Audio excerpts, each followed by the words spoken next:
Holy moly, we did it. That wasn't too bad, was it? I mean, there's a lot of new concepts, and machine learning is a big topic that could be a whole course in its own.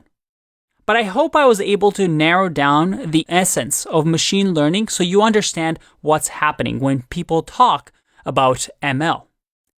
We're simply doing these steps. And we've learned about all of these steps so that now you can start to improve on them and learn how to perhaps improve at each step of the way. Now, I've created a little notebook here that you can actually follow. I even have done some visualizations for you here using matplotlib to show you some of the iris dataset and kind of explore it on your own. But the key here is that you use Jupyter Notebooks to visualize data, to manipulate data, to clean data. And then slowly, as you start to learn about your data, you start making predictions to test your data, to train your model on this data set, and hopefully get it to the point where you can make some important business decisions.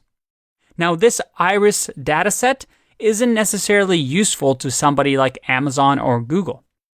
But using these basic principles, you now have the ability to increase the ability of a model from just detecting flower types to detecting all sorts of images. Image recognitions. Self-driving cars all use the same principles. But at the end of the day, all we're doing is creating these models or functions by giving them inputs and some of our outputs to see how good we can create that function. And all we're doing is moving ourselves away from the function writers to simply the data aggregators and the people that change the inputs here and there to try and make the function as good as possible. Now, the topic of machine learning is really vast.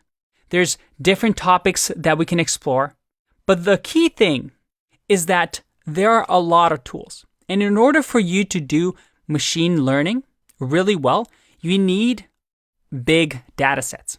So companies that we talked about, like Microsoft, Amazon, Netflix, can do machine learning really well and invest a lot of money into machine learning because they have these data sets available. Now, you can create your custom models, but these big companies also offer things like retrainable models. That is, very general models like Vision, AutoML Vision, that you can train, but they initially at least have created the base model for you. Or you can even use the pre-trained models, which essentially do everything for you.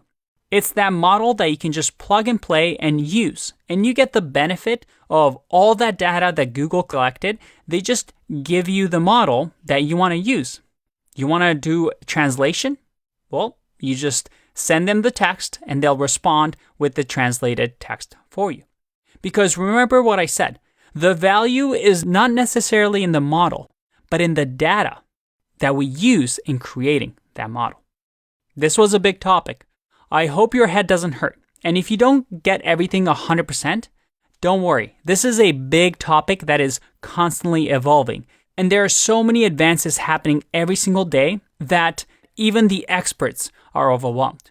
The idea of this section was just to introduce you to the topic so that maybe if this piqued your interest, you can explore these topics on your own further along.